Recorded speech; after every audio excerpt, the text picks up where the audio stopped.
satu penghormatan kerana diberikan anugerah ini, iaitu ijazah kehormat dari Universiti Kebangsaan Malaysia. Dan Universiti Kebangsaan adalah universiti yang unik, yang kaya dengan sejarah, dan adalah sebuah universiti yang terbina daripada perjuangan untuk meletak dan memartabatkan bahasa Melayu dan dasar pelajaran kebangsaan. Bagi saya, penganugerahan ini adalah juga penganugerahan kepada semua teman-teman yang terbabit dalam dunia media, dalam dunia komunikasi dan dalam dunia kreatif konten, ataupun dalam dunia yang membabitkan soal kreasi konten. Dan ketiga-tiga bidang ini atau disiplin ini sebenarnya sangat mencabar.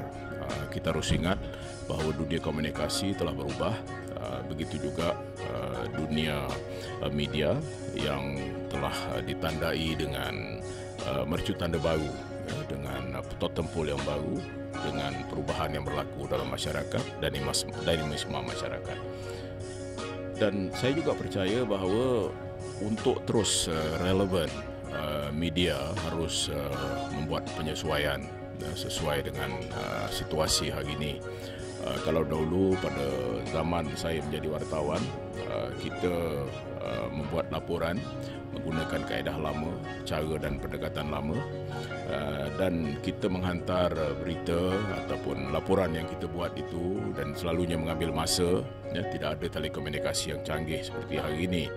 Dan begitu juga cara laporan dan pemberitaan dibuat tentunya sudah berubah. Dan pada hari ini kita telah melahirkan bukan saja platform yang berbeza di dalam menyampaikan berita atau maklumat, tetapi juga yang lebih penting lagi lah kaedah bagaimana maklumat itu disampaikan dan juga tanggapan maklumat itu diterima ataupun berita itu diterima.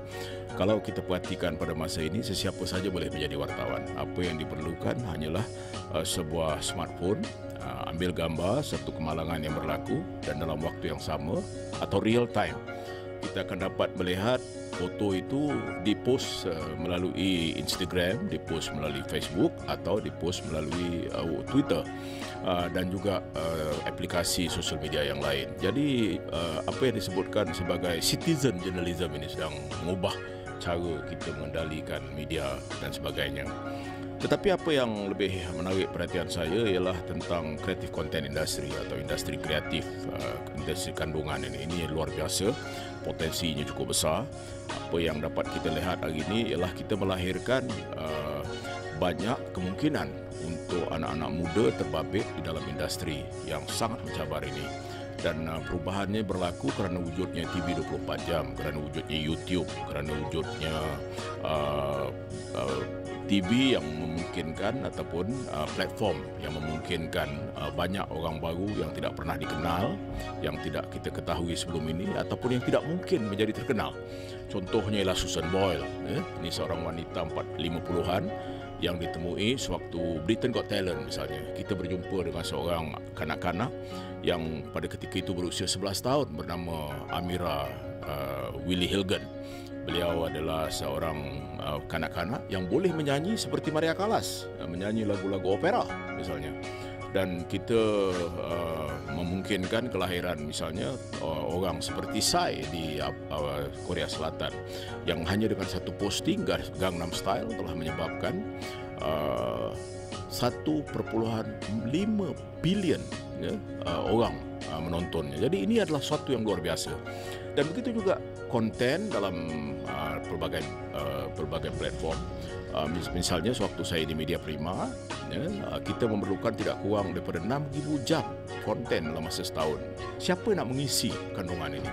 Dan ini adalah cabaran yang luar biasa. Jadi oleh kerana itu, cuba bayangkan sekiranya kalau 1 jam konten itu harganya adalah kira-kira 100,000, bayangkan jumlah ataupun nilai konten itu. Dan ini hanyalah satu contoh di televisyen. Sekarang ini kita tidak perlukan televisyen. Kita sudah sampai pada peringkat misalnya kita tidak lagi menonton wayang di panggung. Kita boleh menonton wayang melalui Netflix, melalui iFlix, ya, melalui Astro One dan sebagainya. Dan kita boleh menontonnya bila-bila masa mengikut kehendak kita sendiri. Ini adalah perubahan atau dinamisme yang telah berlaku dalam industri ini.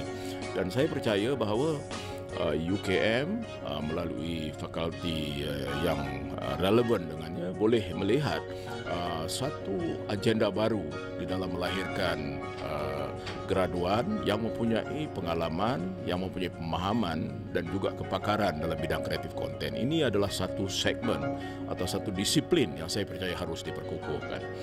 Tentang kualiti pemberitaan ataupun kewartawanan, kita harus ingat zaman telah berubah, ya, dan tuntutan untuk menjadi lebih kredibel semakin jelas. Dan pada zaman saya, era saya, kami mempertaruhkan diri untuk membuat laporan, ya, sampai ke Afghanistan, sampai ke tempat-tempat yang berkonflik dan sebagainya. Ya, dan saya percaya generasi muda wartawan hari ini pun sebegitu juga, mereka juga bersedia untuk mempertaruhkan kata orang body dan limbs, ya, untuk melahirkan atau memungkinkan karya, ya, ataupun penghasilan yang terbaik. Ini adalah proses perubahan yang akan berlaku dan saya percaya inilah yang harus difahami oleh pelajar-pelajar media, pelajar komunikasi pada masa ini.